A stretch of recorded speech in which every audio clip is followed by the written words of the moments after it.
नमस्कार दोस्तों। तो आज हम कंटिन्यू कर रहे हैं जो लॉज ऑफ मोशन जो चैप्टर हमारा चल रहा था। तो उसमें सेकंड लॉ ऑफ मोशन तक हम लोग पढ़ चुके थे। तो उसी के ऊपर बेस्ड एक क्वेश्चन सेलेक्ट किया है। तो इसमें आप देख सकते हैं कि इसको कैसे सोल्व करना है।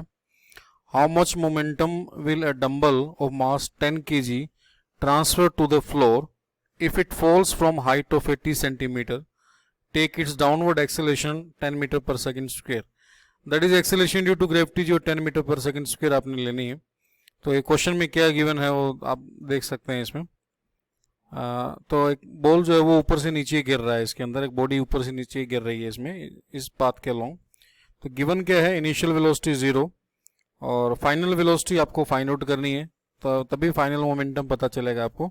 एक्सेलरेशन गिवन है 10 और जो हाइट है ये हाइट कितना गिवन आपको 80 सेंटीमीटर या 0.8 मीटर, मीटर में कन्वर्ट कर लिया हमने इसको। तो इनिशियल वेलोसिटी 0 है, आपको ये डिस्टेंस गिवन है वर्टिकल डिस्टेंस 0.8 मीटर और ये फाइनल वेलोसिटी कैलकुलेट करनी है आपको इसके अंदर। तो जो फॉर्मूला हम लोग इसमें यूज करेंगे वो ये यूज करने वाले हैं, v square minus u square is equal to 2a(s). ये फर्स्ट चैप्टर के अंदर हम लोग इस इक्वेशन ऑफ मोशन को पढ़ चुके हैं। तो वी स्क्वेयर फाइनल वेलोसिटी है जो कैलकुलेट करनी है आपको। इनिशियल वेलोसिटी तो स्टार्टिंग में जब बॉडी को रिलीज करेंगे तो इनिशियल वेलोसिटी एट हाइट 0 होती है एंड 2 एंड एक्सेलरेशन की वैल्यू पुट की और ये डिस्प्लेसमेंट 0.8 मीटर। तो मीटर में इसको कन्वर्ट करना था एसआई यूनिट्स में। व्हेन वी सॉल्व इट तो we will get v square is equal to 16 और वी 4 मीटर पर सेकंड। आपके पास ये वेलोसिटी की वैल्यू आ जाएगी, यानी कि इस वेलोसिटी के साथ जो बॉल है ये बॉडी जो ग्राउंड पे हिट करेगी। तो जो मोमेंटम ट्रांसफर्ड है, मोमेंटम की वैल्यू होती है मास इंटू वेलोसिटी। तो ये वेलोसिटी आपने कैलकुलेट की थी, मास इसका गिवन था 10 kg। तो मास को वेलोसिटी से मल्टीप्लाई करके we will get 10 kg metre per second. Next is Newton's third law of motion. तो सेकंड लॉ ऑफ मोशन के बाद Newton third law of motion जो वो क्या कहता है।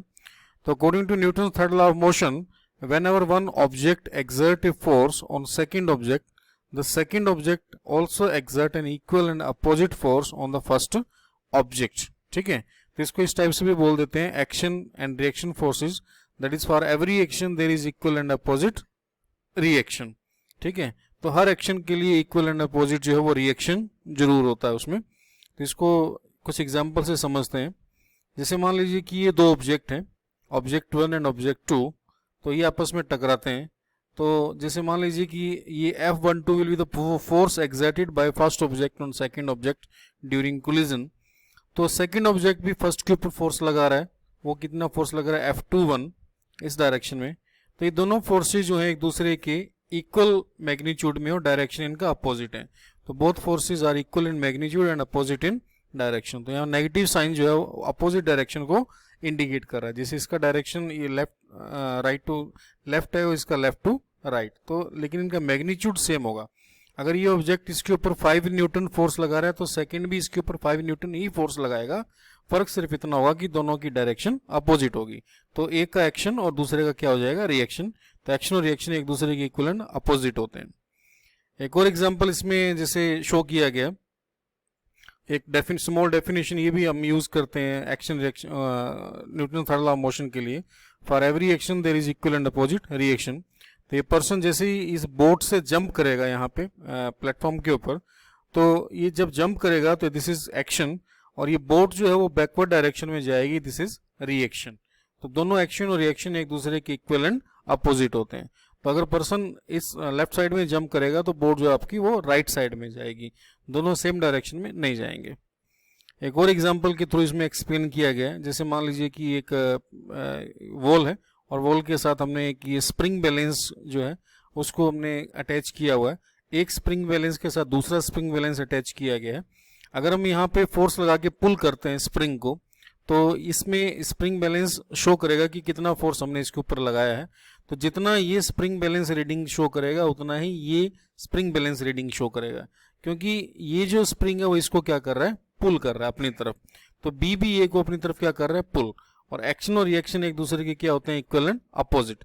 तो ए ने बी के ऊपर जो फोर्स लगाया वो एक्शन और बी ने ए के ऊपर जो फोर्स लगाया वो क्या हो गया, रिएक्शन, जो इन दोनों स्प्रिंग्स में रीडिंग्स के थ्रू शो हो रहा है।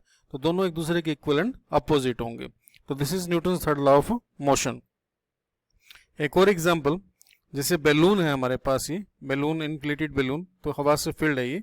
जैसे हम यहाँ से इसका माउथ ओपन करते हैं, रिलीज करते हैं, तो एयर ब्लो डाउन, एयर जो है वो रशेज आउट, नीचे की तरफ आएगी, तो दिस इज एक्शन। लेकिन बैलून किस तरफ को जाएगा, बैलून ऊपर की तरफ जाएगा, तो दिस इज रिएक्शन। तो ये एक्शन और रिएक्शन एक दूसरे के इक्विवेलेंट अपोजिट होते हैं। Another example most important, while walking, जब हम चलते हैं तो जैसे न्यूटन फर्स्ट लॉ के according a body can not change it's state by itself, तो हमारी बॉडी भी, हम भी अपने आप अपनी स्टेट को चेंज नहीं कर सकते, हम रेस्ट से मोशन में नहीं आ सकते। तो हम मोशन जो है वो कैसे चलते कैसे हैं उसके लिए एक्सप्लेन किया गया कि व्हाइल वॉकिंग, जब हम चलते हैं, we will press the ground, देखिए ग्राउंड को हम ऐसे नीचे की तरफ प्रेस कर रहे हैं, और ग्राउंड जो हमें क्या दे रहा है ऊपर की तरफ, फॉरवर्ड डायरेक्शन में क्या दे रहा है, ऐसे रिएक्शन। तो ये रिएक्शनरी फोर्स की वजह से हम लोग आगे की तरफ मूव कर पाते हैं। तो while walking we will press the ground in backward direction and ground gives us reaction, तो वही एक्शन का reaction in forward direction which enables us to move forward, तो जिसकी वजह से हम आगे की तरफ चल पाते हैं। Next is law of conservation of linear momentum. तो law of conservation of linear momentum का स्टेटमेंट क्या है, if net external force acting on a body is zero, that is अगर बॉडी पर कोई फोर्स काम नहीं कर रहा है, then linear momentum of body remains constant. तो इसको एक्सप्लेन करते हैं। According to second law of motion, जो फोर्स होता है वो किसके इक्वल होता है, change in momentum, that is final momentum minus initial momentum divide by time. तो अगर फोर्स जीरो होगा बॉडी के ऊपर, if we take net force on acting on body is zero, तो ये change in linear momentum per unit time में zero हो गया। टी को क्रॉस मल्टीप्लाई करेंगे तो we will get P2 minus P1 is equal to zero, that is P2 is equal to P1, that is final momentum is equal to initial momentum. तो ये final momentum initial momentum के equal कब होता है, जब force zero होती है, ठीक है। That is if force is zero तो momentum doesn't change, that is momentum remains constant. तो this is the statement of law of conservation of linear momentum. एक इसके एक्सप्लेनेशन एक और जो बुक में दिया है, आप इसको समझ सकते हैं। जैसे ये बॉल है जिसका मास ma है, दिस इज सेकेंड बॉल जिसका मास mb है, एंड ये m दोनों मोशन के अंदर हैं। तो इसकी जो इनिशियल वेलोसिटी जो है इसमें va है और इसकी इनिशियल वेलोसिटी vb है, ua एंड ub है, और ये कोलाइड करते हैं आपस में ड्यूरिंग कोलिजन, ये फिगर है, और कोलिजन के बाद ये सेपरेट हो जाते हैं। तो इसका वेलोसिटी जो है vb हो जाएगा फाइनल वेलोसिटी, और इसका va हो जाएगा। तो जब ये कोलिजन करेंगे तो a b के ऊपर फोर्स लगाएगा और b a के ऊपर फोर्स लगाएगा यहाँ पे। तो ये एक्शन और रिएक्शन होंगे, और एक्शन और रिएक्शन एक दूसरे के इक्विवेलेंट अपोजिट होते हैं।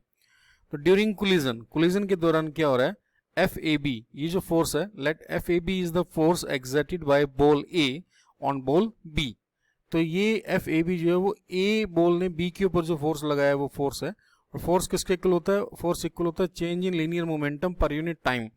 तो ये चेंज इन लीनियर मोमेंटम है, ये दिस इज मास, ये final velocity minus initial velocity, that is we will get change in momentum divide by time. Similarly FBA, this is force exerted by ball B on A during collision. तो ये change in linear momentum of second ball हो जाएगा with respect to time. तो we will take mass of second ball, ये second ball का mass लिया गया यहाँ पे, सेकंड बॉल की फाइनल वेलोसिटी VB और B बॉल की initial velocity, we will get change in linear momentum per unit time. This is force exerted by ball B on ball A. Now FAB is the action. तो FAB जो है यहाँ पर वो action है जो A ने B के ऊपर लगाया, और FB क्या है, reaction. Now according to Newton's third law of motion, action and reactions are equal and opposite to each other. तो आप इन दोनों इक्वेशंस को इक्वेट कर सकते हैं, इसको इसके इक्वल रख सकते हैं, इनको इक्वल रख दीजिए आप यहाँ पे। तो T से T जो है वो कैंसल आउट हो जाएगा, फिर इसको रीअरेंज करते हैं, then what we will get MA UA plus MB UB which is equal to MA VA plus MB VB। तो ये टर्म जो है आपके पास ये क्या है, this is MA UA plus MB UB the total momentum of the two balls A and B before collision. तो collision से पहले का जो टोटल मोमेंटम है वो है, तो कोलिजन से पहले का पिक्चर ये था, तो इसका मोमेंटम था MA इंटू UA, इसका मोमेंटम था MB इंटू UB, ठीक है। तो आप देख सकते हैं कि बिफोर कोलिजन जो मोमेंटम था MA UA और MB VB, and this is total momentum after collision. तो total momentum before collision, total momentum after collision के क्या आ रहा है, इक्वल आ रहा है, that is momentum doesn't change. Next एक और एग्जांपल है, दिस इज एक्सप्लोजन ऑफ बम, जैसे कोई बम एक्सप्लोड करता है, क्रैकर एक्सप्लोड करता है, तो बिफोर एक्सप्लोजन जो सभी पार्टिकल जो हैं इसके क्रैकर के वो रेस्ट में है, तो दैट्स वाई जो मोमेंटम है बिफोर कोलिजन वो इसका क्या है, जीरो। तो जब ये एक्सप्लोड करेगा तो आप देखते हैं कि इसके जो टुकड़े हैं वो ऐसे बिखरते हैं, इसके जो पार्टिकल्स हैं एक इधर जाता है तो एक इसके अपोजिट डायरेक्शन में, एक इधर तो उसके अपोजिट डायरेक्शन में, एक इस टाइप से तो एक इस टाइप से। तो डिफरेंट डायरेक्शंस में इसके जो पार्टिकल्स हैं, जो इसके टुकड़े जो हैं फ्रेगमेंट्स, वो बिखरते हैं। ऐसा क्यों है? ऐसा इसलिए कि अगर एक पार्टिकल इधर जाएगा तो इसका मोमेंटम इस तरफ को होगा, तो इसको कैंसल आउट करने के लिए सेकंड पार्टिकल इस तरफ को भी जाएगा, क्योंकि बिफोर एक्सप्लोजन मोमेंटम जीरो था, तो आफ्टर एक्सप्लोजन मोमेंटम क्या रहना चाहिए, zero, according to law of conservation of linear momentum, that is momentum doesn't change, momentum constant रहना चाहिए था। तो बिफोर एक्सप्लोजन मोमेंटम जीरो था, तो उसी तरह से आफ्टर एक्सप्लोजन भी मोमेंटम क्या बनेगा, जीरो। तभी बन सकता है अगर एक पार्टिकल यहाँ मोमेंटम कैरी कर रहा है इन दिस डायरेक्शन, तो दूसरा उसके अपोजिट डायरेक्शन में, so that it will cancel out the momentum of this object. उसी टाइप से अगर एक इधर जाएगा तो एक इस टाइप से जाएगा, एक इधर जाएगा तो एक उसके अपोजिट डायरेक्शन में कोई ना कोई पार्टिकल जरूर जाएगा। इसी टाइप का एग्जांपल, जैसे आपके पास सपोज एक ग्लास बाउल है, उसको सर्टेन हाइट से अगर आप गिराते हैं फ्रॉम सम हाइट, तो वो जैसे फर्श पे गिरेगा फ्लोर पर, तो उसके बाद वो डिफरेंट पार्टिकल्स में, डिफरेंट टुकड़ों में वो बढ़ जाता है, और ऐसे भी पार्टिकल बिखरते हैं, एक इस टाइप से, एक इस टाइप से, एक इधर, एक इधर, तो according to law of conservation of linear momentum. Next है रिकॉइल ऑफ गन। तो when we fire a bullet from a gun, तो गन किस तरफ को आता है, गन बैकवर्ड डायरेक्शन में आता है।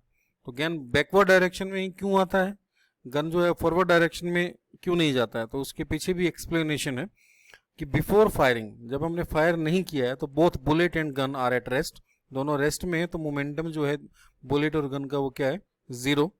तो अगर आफ्टर फायरिंग बुलेट आगे की तरफ मूव करता है तो मोमेंटम फॉरवर्ड डायरेक्शन में कैरी करता है, तो इस मोमेंटम को कैंसल आउट करने के लिए gun should have momentum in reverse direction, so that they will cancel out और नेट मोमेंटम क्या बन जाए, जीरो आफ्टर कोलिजन, क्योंकि बिफोर कोलिजन भी नेट मोमेंटम क्या था, जीरो।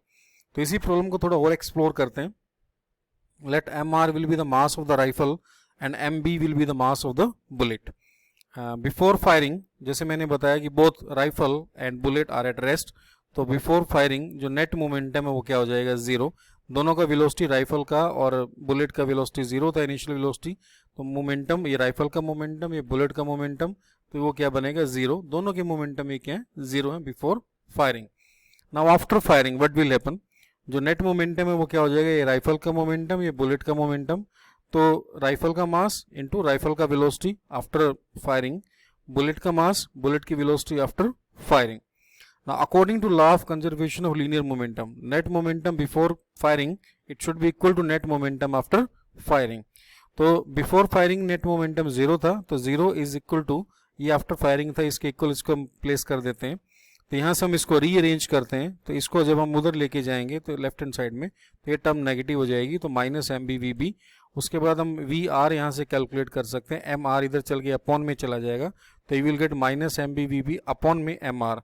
तो ये क्या मिल जाएगा हमें, राइफल का रिकॉइल वेलोसिटी, यानी कि राइफल कितने वेलोसिटी से बैकवर्ड डायरेक्शन में आएगा। Negative sign indicate that gun recoil in opposite direction, यहाँ पर जो नेगेटिव साइन है वेलोसिटी का वो इंडिकेट करता है कि गन जो वो अपोजिट डायरेक्शन में आएगा, opposite to bullet.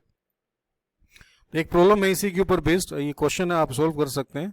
Bullet of mass 20 gram is horizontally fired with velocity 150 metre per second from a pistol of mass 2 kg, what is the recoil velocity of the pistol?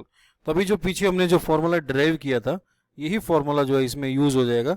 तो rifle की जगह पर यहाँ पर जो हमारे पास पिस्टल है, तो ये फॉर्मूला आप यूज कर सकते हैं, सेम प्रॉब्लम है ये।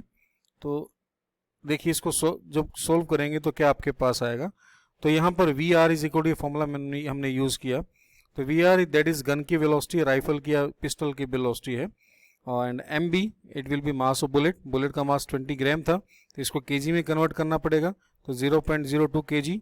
बुलेट की वेलोसिटी गिवन है 150 मीटर पर सेकेंड, मल्टीप्लाई किया एंड डिवाइड बाय राइफल का मास दैट इज पिस्टल का मास, वो भी गिवन है आपको 2 केजी, तो 2 से इसको डिवाइड कर लिया, you will get the velocity of the pistol is -1.5 metre per second, that is वो बैकवर्ड डायरेक्शन में वो आएगा। Thank you.